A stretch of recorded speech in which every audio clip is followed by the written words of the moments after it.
The Game of Life and How to Play It by Florence Scovel Shinn. Chapter 4. The Law of Nonresistance.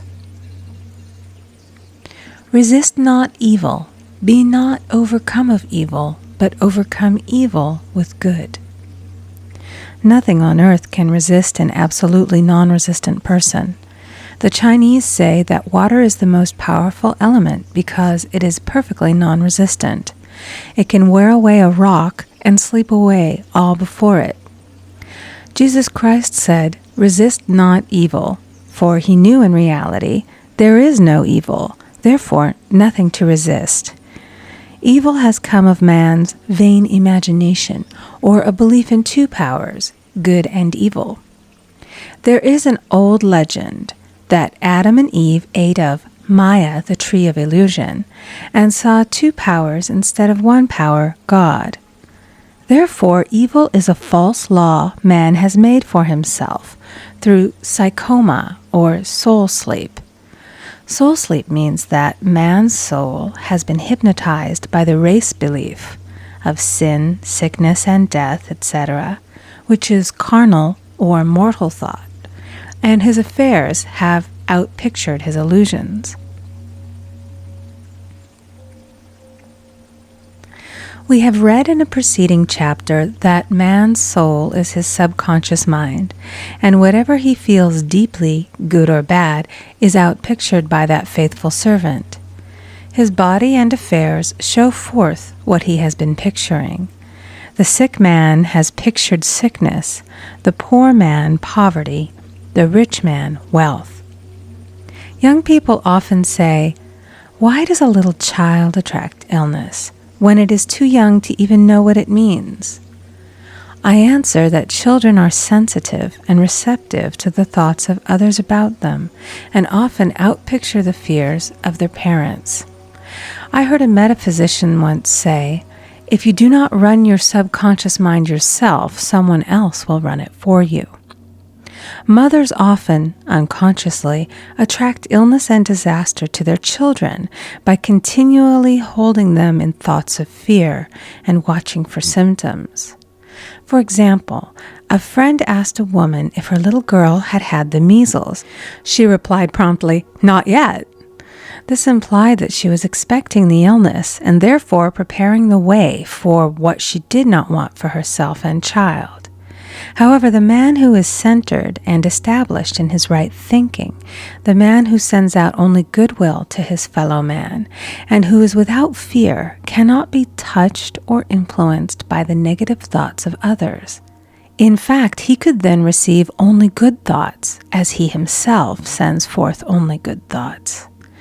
Resistance is hell, for it places man in a state of torment. A metaphysician once gave me a wonderful recipe for taking every trick in the game of life. It is the acme of non-resistance. He gave it in this way. At one time in my life, I baptized children, and of course they had many names. Now I no longer baptize children, but I baptize events. But I give every event the same name. If I have a failure, I baptize it success, in the name of the Father and of the Son and of the Holy Ghost. In this we see the great law of transmutation, founded on non-resistance. Through his spoken word, every failure was transmuted into success. For example, a woman who required money, who knew the spiritual law of opulence, was thrown continually in a business way with a man who made her feel very poor. He talked lack and limitation, and she commenced to catch his poverty thoughts. So she disliked him and blamed him for her failure. She knew in order to demonstrate her supply, she must first feel that she had received. A feeling of opulence must precede its manifestation. It dawned upon her one day that she was resisting the situation and seeing two powers instead of one. So she blessed the man and baptized the situation. "Success," she affirmed. As there is only one power, God, this man is here for my good and my prosperity, just what he did not seem to be there for. Soon after that, she met, through this man, a woman who gave her, for a service rendered, several $1,000s, and the man moved to a distant city and faded harmoniously from her life. Make the statement, "Every man is a golden link in the chain of my good, for all men are God in manifestation, awaiting the opportunity given by man himself to serve the divine plan of his life. Bless your enemy, and you rob him of his ammunition. His arrows will be transmuted into blessings." This law is true of nations as well as individuals. Bless a nation, send love and goodwill to every inhabitant, and it is robbed of its power to harm. Man can only get the right idea of non-resistance through spiritual understanding. My students have often said, "I don't want to be a doormat." I reply, when you use non-resistance with wisdom, no one will ever be able to walk over you. Another example. One day I was impatiently awaiting an important telephone call. I resisted every call that came in and made no outgoing calls myself, reasoning that it might interfere with the one I was awaiting. Instead of saying, "Divine ideas never conflict, the call will come at the right time," leaving it to infinite intelligence to arrange, I commenced to manage things myself. I made the battle mine, not God's, and remained tense and anxious. The bell did not ring for about an hour, and I glanced at the phone and found the receiver had been off that length of time, and the phone was disconnected. My anxiety, fear, and belief in interference had brought on a total eclipse of the telephone. Realizing what I had done, I commenced blessing the situation at once. I baptized it success and affirmed, "I cannot lose any call that belongs to me by divine right. I am under grace and not under law." A friend rushed out to the nearest telephone to notify the company to reconnect. She entered a crowded grocery, but the proprietor left his customers and attended to the call himself. My phone was connected at once, and 2 minutes later I received a very important call, and about an hour afterward, the one I had been awaiting. One's ships come in over a calm sea. So long as man resists a situation, he will have it with him. If he runs away from it, it will run after him. For example, I repeated this to a woman one day, and she replied, "How true that is. I was unhappy at home. I disliked my mother, who was critical and domineering. So I ran away and was married. But I married my mother, for my husband was exactly like my mother, and I had the same situation to face again. Agree with thine adversary quickly." That means agree that the adverse situation is good. Be undisturbed by it, and it falls away of its own weight. "None of these things move me" is a wonderful affirmation. The inharmonious situation comes from some inharmony within man himself. When there is in him no emotional response to an inharmonious situation, it fades away forever from his pathway. So we see man's work is ever with himself. People have said to me, "Give treatments to change my husband or my brother." I reply, "No, I will give treatments to change you. When you change, your husband and your brother will change." One of my students was in the habit of lying. I told her it was a failure method, and if she lied, she would be lied to. She replied, "I don't care. I can't possibly get along without lying." One day she was speaking on the phone to a man with whom she was very much in love. She turned to me and said, "I don't trust him. I know he's lying to me." I replied, "Well, you lie yourself, so someone has to lie to you, and you will be sure it will be just the person you want the truth of." Sometime after that I saw her, and she said, "I'm cured of lying." I questioned, "What cured you?"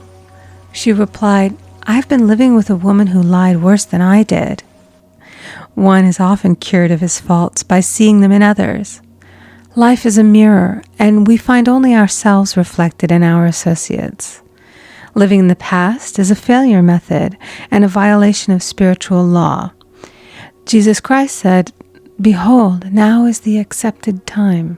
Now is the day of salvation." Lot's wife looked back and was turned into a pillar of salt. The robbers of time are the past and the future. Man should bless the past and forget it, if it keeps him in bondage, and bless the future, knowing it has in store for him endless joys, but live fully in the now. For example, a woman came to me complaining that she had no money with which to buy Christmas gifts. She said, "Last year was so different. I had plenty of money and gave lovely presents, and this year I scarcely have a cent." I replied, "You will never demonstrate money while you are pathetic and live in the past. Live fully in the now and get ready to give Christmas presents. Dig your ditches and the money will come." She exclaimed, "I know what to do. I'll buy some tinsel, twine, Christmas seals, and wrapping paper." I replied, "Do that, and the presents will come and stick themselves to the Christmas seals."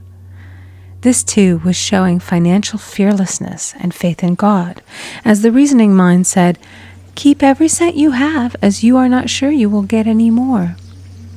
She bought her seals, paper, and twine, and a few days before Christmas received a gift of several $100s.